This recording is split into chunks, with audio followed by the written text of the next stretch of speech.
여기 맨 앞 인물은 누구입니까? 예, 잠시 후 알게 될 것입니다. 자, 안녕하십니까? 오늘은 고려를 무너뜨리고 조선을 탄생시킨 결정적인 사건, 바로 이화도 해군에 대해 알아보겠습니다. 여러분, 역사에서 나라가 바뀌는 일은 흔하지 않습니다. 그런데 오늘 배우는 사건은 무려 500년 가까이 이어진 고려 왕조가 끝나고 새로운 조선 왕조가 시작되는 출발점이 됩니다. 쉽게 말하면 시대가 바뀌는 순간이었다는 것입니다. 자, 그럼 명칭부터 살펴볼까요? 이화도 해군. 여기 해군의 해자는 돌이키다, 군은 군대를 의미합니다. 즉 해군은 군대를 돌린다라는 뜻입니다. 따라서 이화도 해군은 압록강 근처의 이화도에서 군대를 돌린 사건을 말합니다. 자, 그럼 누가 군대를 돌렸을까요? 누굽니까? 그러죠? 바로 이성계입니다. 당시 고려는 새롭게 성장한 명나라와 갈등을 겪고 있었습니다. 중국 왕조 변천 과정을 보면은 당, 송, 원, 명, 청 그러죠. 자, 원나라가 약해지고 명나라가 성장하는 시기 고려 말하고 겹칩니다. 이 명나라는 옛 쌍성총 간부 지역, 이 쌍성총 간부는 원나라 간섭기, 원나라가 고려 영토를 지배했던 그곳입니다. 이 지역에 천령이를 명나라가 설치하려 합니다. 여기서 잠깐 천령이, 이 천령이에서 이는 군사행정구역입니다. 즉 천령이를 설치하려 했다는 것은 명나라가 이 지역을 직접 지배하려고 했다는 뜻입니다. 자, 고려 입장에서는 어떻겠습니까? 아니, 우리 땅을 왜 가져가려고 하지? 공민왕이 어렵게 다시 빼앗은 땅인데 당연히 반발이 커질 수밖에 없었습니다. 결국 고려 우왕과 채영은 결정을 내립니다. 명나라를 공격하자. 이렇게 해서 요동 정벌이 추진되었던 것입니다. 신진사대부는 외교적으로 해결하자라고 주장을 했고요. 이성계도 요동 정벌을 반대했습니다. 하지만 우왕은 요동 정벌을 강행합니다. 결국 이성계도 군대를 이끌고 출정하게 되지요. 그런데 압록강의 이화도에 도착한 이성계는 역사적인 결정을 내립니다. 그리고 군대를 돌려서 개경으로 돌아옵니다. 바로 이것이 이화도 해군입니다. 이 사건 이후 이성계 세력이 정치 군사 실권을 장악하게 되고 결국 1392년 조선 건국으로 이어지게 됩니다. 그래서 이화도 해군은 단순히 군대를 돌린 사건이 아니라 고려에서 조선으로 시대가 바뀌는 결정적인 전환점이 되었다, 이렇게 보는 것입니다.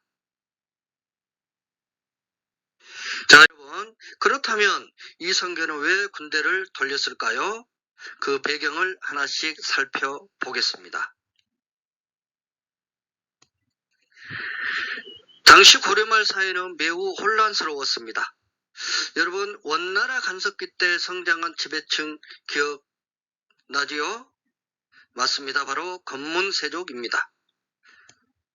그런데 이 건문세족은 권력을 독점하며 큰 농장을 차지하고 백성들의 토지까지 빼앗는 경우가 많았습니다. 그러다 보니 국가는 세금을 제대로 걷기 어려워졌고 백성들의 삶은 점점 힘들어졌습니다.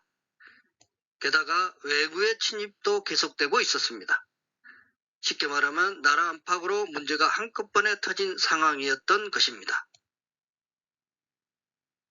그런데 여기서 또 큰 문제가 등장합니다. 바로 명나라와의 갈등입니다. 당시 명나라는 쌍성총 간부 지역에 천령이를 설치하려 했습니다. 고려는 강하게 반발했고 이 과정에서 우왕과 채영은 결국 요동 정벌을 결정하게 됩니다.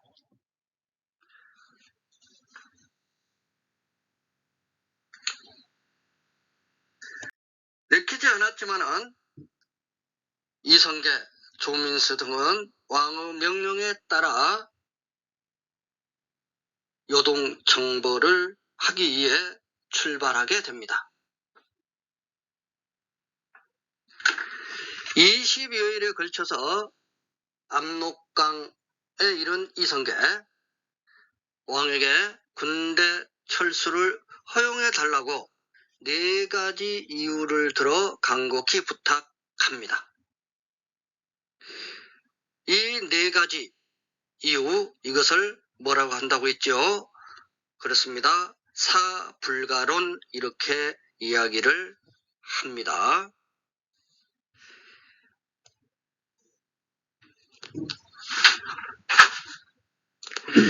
그 사불가론은 사료에는 간단하게 언급되고 있습니다.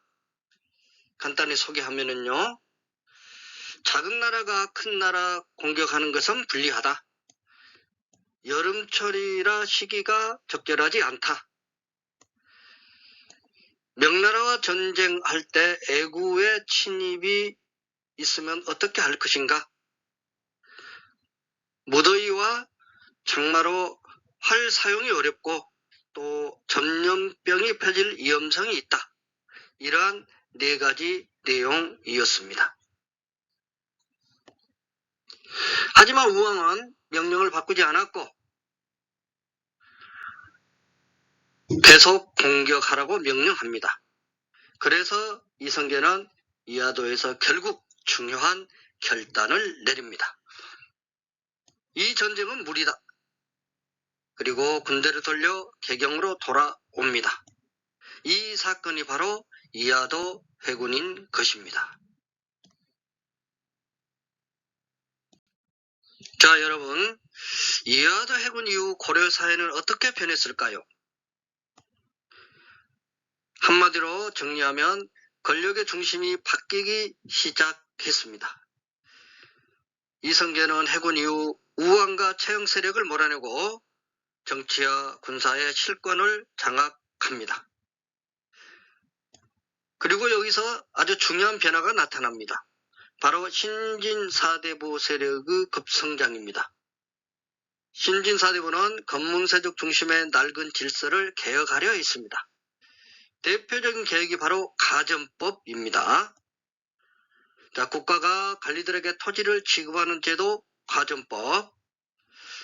당시 검문세족은 엄청난 토지를 차지하고 있었는데 가전법은 토지 제도를 다시 정비하려는 목적을 가지고 있었습니다. 토지 제도를 고치면 누구에게 불리할까요? 그렇지요? 바로 검문세족입니다. 가전법이 실시되어 검문세족의 경제력이 약화되고 신진사대부는 정치 권력뿐만 아니라 경제 기반까지 확보하게 되었던 것입니다. 이러한 변화 속에서 고려왕조는 점점 힘을 잃게 되고 결국 1392년 이성계가 조선을 건국하게 됩니다.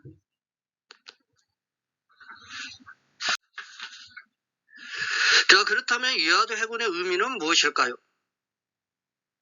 이하도 해군은 단순히 군대를 돌린 사건이 아닙니다.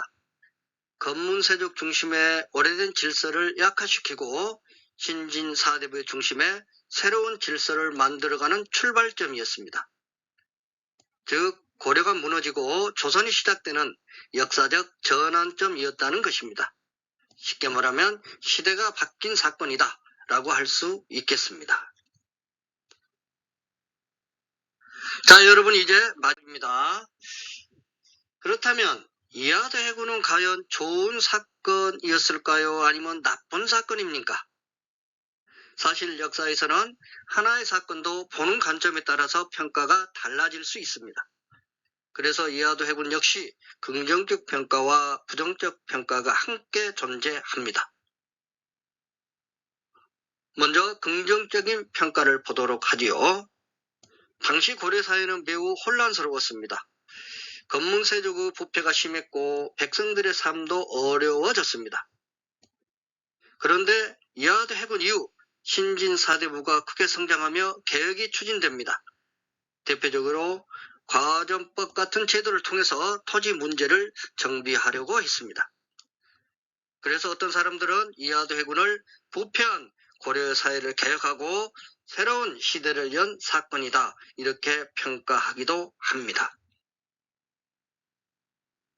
하지만 부정적인 평가도 존재합니다.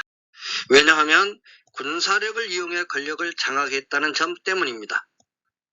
이성계는 왕의 명령을 받고 출정했지만 결국 군대를 돌려 개경으로 돌아와 정권을 장악했습니다. 그래서 현대적 관점에서 볼 때 군사 쿠데타다라고 해석하기도 합니다. 또한 고래 끝까지 충성을 지키려 한 인물들도 생각해 볼 수 있습니다. 대표적인 인물이 바로 정몽주입니다. 여러분 정몽주의 단심가 알지요? 자신 사료사료 100번 갱사료로 시작되는 단심가입니다. 이 몸이 죽어 100번 고쳐 백골이 진토되어 넋이라도 있고 없고 임향한 일편 단심이야 가실 줄이 있으라. 이거죠. 정몽주는 끝까지 고려 왕조에 대한 충성을 지키려 했고 후대 사람들은 그의 충절을 높게 평가하기도 했습니다. 즉 어떤 사람들은 개혁도 중요하지만 왕조에 대한 충성과 정통성 역시 중요하다라고 본 것입니다. 정리해 보면 이하도 해군은 한편으로는 새로운 시대를 연 개혁의 출발점이었다. 다른 한편으로는 군사력을 이용해 권력을 장악한 사건이다. 이렇게 볼 수도 있겠습니다. 그래서 역사에서는 어떤 사건을 볼 때 무조건 좋다 또는 무조건 나쁘다 라고 단정하기보다는 여러 관점에서 균형 있는 시각으로 바라보는 태도가 중요합니다. 오늘 수업 핵심 내용 정리해 보지요. 이하도 해군은 이성계가 이하도에서 군대를 돌린 사건입니다. 배경으로는 명나라의 천령의 설치 문제와 고려말 사회 혼란을 들 수 있습니다. 이성계는 4가지 반대 이유, 즉 사불가론을 내세워 철수를 요청했지만은 국왕이 받아들이지 않았습니다. 이하도 해군의 결과 신진사대부가 크게 성장하고 신흥 무인 세력 신진사대부 중에서도 급진파 신진사대부 등 세력이 조선을 건국하게 됩니다. 이하도 해군의 의미는 고려에서 조선으로 넘어가는 역사적 전환점이 되었다. 이렇게 볼 수 있겠습니다. 수고 많이 하셨습니다. 이상 마칩니다.